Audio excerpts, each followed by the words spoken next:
Hi అండి, అందరికీ నమస్కారం. Welcome to Vemulapalli's kitchen. So title ని చూసి కన్ఫ్యూజ్ అవుతున్నారా?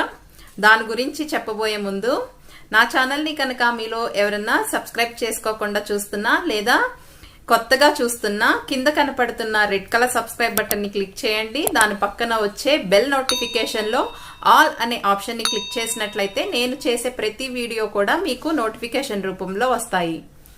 సో ఇక అసలు విషయం ఏమిటంటే, ఈ కోవిడ్ టైంలో, ఈ పాండమిక్ సిచ్యువేషన్ లో ప్రతి స్కూల్స్ కూడా క్లోజ్ చేసి ఆన్లైన్ క్లాసెస్ అనేవి జరుపుతూ వస్తున్న విషయం అయితే మీ అందరికీ తెలిసిందే కదండి. సో అలానే మా స్కూల్ కూడా క్లోజ్ చేసి ఆన్లైన్ క్లాసెస్ అనేవి జరుపుతూ వచ్చాము. ఇప్పుడైతే అట్ ప్రెసెంట్ ఇక్కడ గవర్నమెంట్ ఆర్డర్స్ ప్రకారం 6th to 10th వరకు స్కూల్స్ అనేవి మళ్ళీ రీఓపెన్ చేయాలి అనేది ఒక ఆర్డర్ అయితే గవర్నమెంట్ పాస్ చేసింది. సో దట్ ఇక్కడ స్కూల్స్ అన్ని కూడా మళ్ళీ 6th to 10th వరకు రీఓపెన్ అయితే జరిగాయి.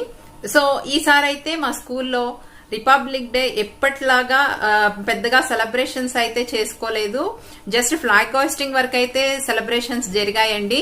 సో ఈ రిపబ్లిక్ డే సందర్భంగా నేను మా హాస్టల్లో ఉండే పిల్లలకి అందరికీ కూడా సొరకాయ హల్వా అనేది చేసి పెట్టాను.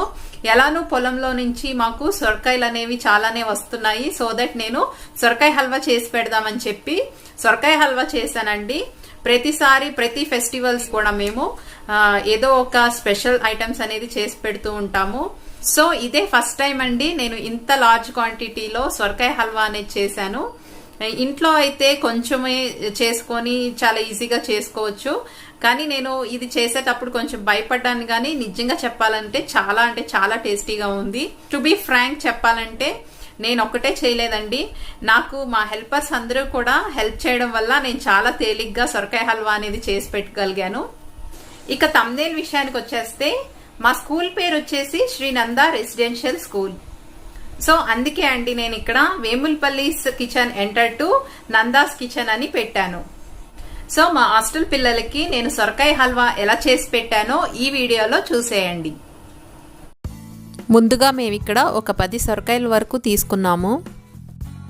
వీటిపైన ఉన్న తోలునంతా కూడా క్లీన్ చేసుకొని లోపల ఉండే గింజ భాగాన్ని కూడా తీసుకొని ఇలా చిన్న చిన్న ముక్కలుగా కట్ చేసి పెట్టుకున్నాము.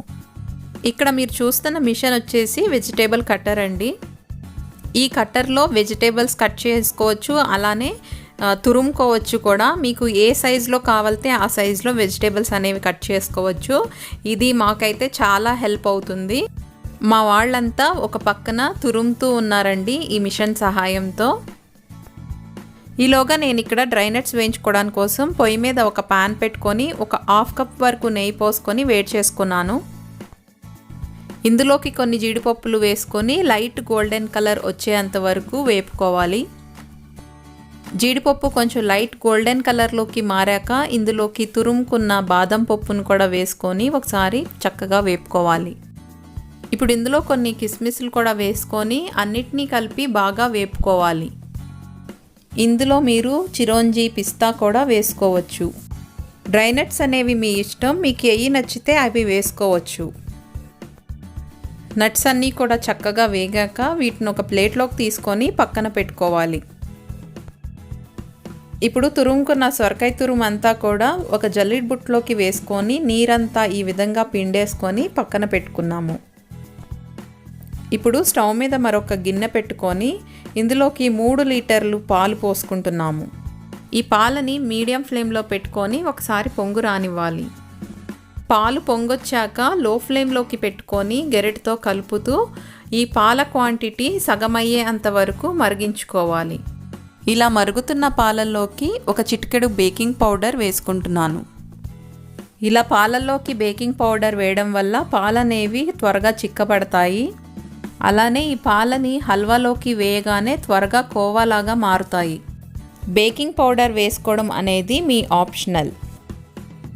ఇప్పుడు స్టవ్ మీద ఒక పెద్ద గిన్నె పెట్టుకొని ఒక 1/2 కప్ నెయ్యి పోసుకొని వేడి చేసుకుంటున్నాను. ఇప్పుడు ఇందులోకి సొరకాయ తురుముని వేసుకొని పచ్చివాసన పోయేంత వరకు బాగా వేపుకుంటున్నాము.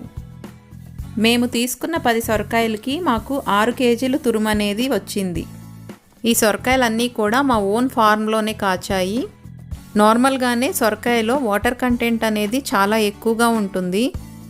వీటిని అప్పుడే ఫ్రెష్గా కట్ చేసుకొని తీసుకురావడం వల్ల మాకు వాటర్ కంటెంట్ అనేది ఇందులో నుంచి చాలా ఎక్కువగానే వచ్చింది.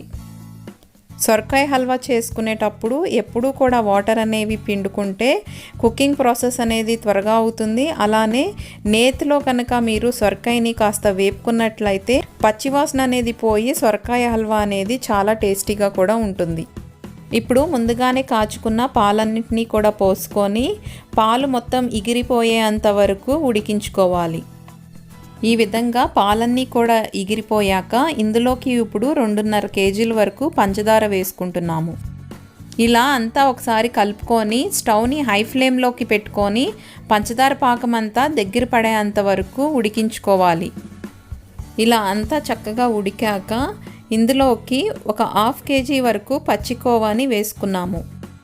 కోవా అంతా కూడా చక్కగా ఇందులో కలిసే వరకు ఒక 5 నిమిషాల పాటు కలుపుకోవాలి. కోవా అనేది ఆప్షనల్, మీకు ఇష్టమైతే వేసుకోవచ్చు, లేదంటే స్కిప్ చేసేయచ్చు. ఇందులోకి పాలు పోసుకుంటాం కాబట్టి కోవా వేసుకోకపోయినా టేస్ట్ అనేది బాగానే ఉంటుంది. ఇప్పుడు ఇందులోకి ఒక 1/2 కప్ నెయ్యి వేసుకుంటున్నాను. నెయ్యి అనేది ఎంత ఎక్కువగా వేసుకుంటే హల్వా అనేది అంత రుచికరంగా ఉంటుంది. ఇప్పుడు ఇందులోకి యాలక్కాయల పొడి, అలానే ముందుగానే వేయించి పెట్టుకున్న జీడిపప్పు, కిస్మిస్, బాదాం ఇవన్నీ కూడా వేసుకొని ఒకసారి బాగా కలుపుకుంటున్నాను. రిపబ్లిక్ డే కదండి, నేను ఇక్కడ ట్రై కలర్ చేద్దామని చెప్పి ముందుగా హల్వాని 2 పార్ట్స్గా డివైడ్ చేశాను. కలర్స్ వేసుకోవడానికి కోసం ఇలా డివైడ్ చేసుకున్న హల్వాని ఒక పార్ట్ని ఒక ప్లేట్లోకి సపరేట్గా తీసుకుంటున్నాను. మొదటిగా ఆరెంజ్ కలర్ వేసుకొని స్టవ్ని లో ఫ్లేమ్లోకి పెట్టుకొని ఒక 5 నిమిషాల పాటు ఇలా కలుపుతూ ఉడికించుకున్నాను. ఇప్పుడు మన ట్రై కలర్స్లో ఆరెంజ్ కలర్ అనేది రెడీ అయింది కదా, సో దీన్ని ఒక ప్లేట్లోకి తీసుకొని పక్కన పెట్టుకుంటున్నాను. మొదట భాగం చేసి తీసి పెట్టుకున్న హల్వాని అదే గిన్నెలోకి వేసుకుంటున్నాను. ఇప్పుడు ఇందులోకి గ్రీన్ కలర్ వేసుకొని ఒకసారి బాగా కలిపి 5 నిమిషాల పాటు ఉడికించుకున్నాను.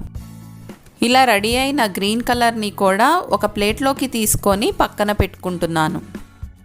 ఇప్పుడు ట్రై కలర్ చేయడానికి ఒక పెద్ద ప్లేట్ తీసుకొని ఆరెంజ్ కలర్ వేసి కలిపిన హల్వాని ఈ ప్లేట్లో పై భాగంలో వేసుకొని ఈ విధంగా సెట్ చేసుకుంటున్నాను. ఆరెంజ్ కలర్ ఇలా సెట్ అయ్యాక వైట్ కలర్ కోసమని నేను ఇక్కడ స్వీట్ కోవాని తీసుకొని మన ఫ్లాగ్లో ఉండే వైట్ కలర్ని కూడా సెట్ చేసుకుంటున్నాను. ఫ్లాగ్ మధ్యలో ఉండే వైట్ కలర్ని కూడా ఇలా సెట్ చేసుకున్నాక గ్రీన్ కలర్ వేసి కలుపుకున్న హల్వాని కూడా ఇలా ప్లేట్లో కింద భాగంలో సెట్ చేసుకుంటున్నాను. ఇలా 3 కలర్స్ని కూడా సెట్ చేసుకున్నాక మధ్యలో అశోక చక్రం కోసం నాకు నేవీ బ్లూ ఫుడ్ కలర్ అనేది దొరకక ఈ విధంగా జీడిపప్పులు, కిస్మిస్లతో డెకరేట్ చేశాను. ఫైనల్గా మన ట్రై కలర్ ఫ్లాగ్ అనేది ఇలా రెడీ అయింది. పిల్లలకి సర్వ్ చేసేటప్పుడు మిగిలిన హల్వాని అంతా కూడా కలిపేసుకొని సర్వ్ చేశాము. సో చూసారు కదండి, రిపబ్లిక్ డే సందర్భంగా మా హాస్టల్ పిల్లలకి మేము చేసి పెట్టిన సొరకాయ హల్వాని. మేము చేసిన సొరకాయ హల్వా కనుక మీకు నచ్చినట్లయితే ప్లీజ్ కమెంట్ చేయండి. అలానే ఈ వీడియోని లైక్ చేయండి, షేర్ చేయండి. నా ఛానల్ని తప్పకుండా సబ్స్క్రైబ్ చేసుకోండి. మరొక మంచి రెసిపీతో మీ ముందుకు వచ్చేస్తుంది వేములపల్లిస్ కిచెన్. అంతవరకు ధన్యవాదాలు. జై హింద్.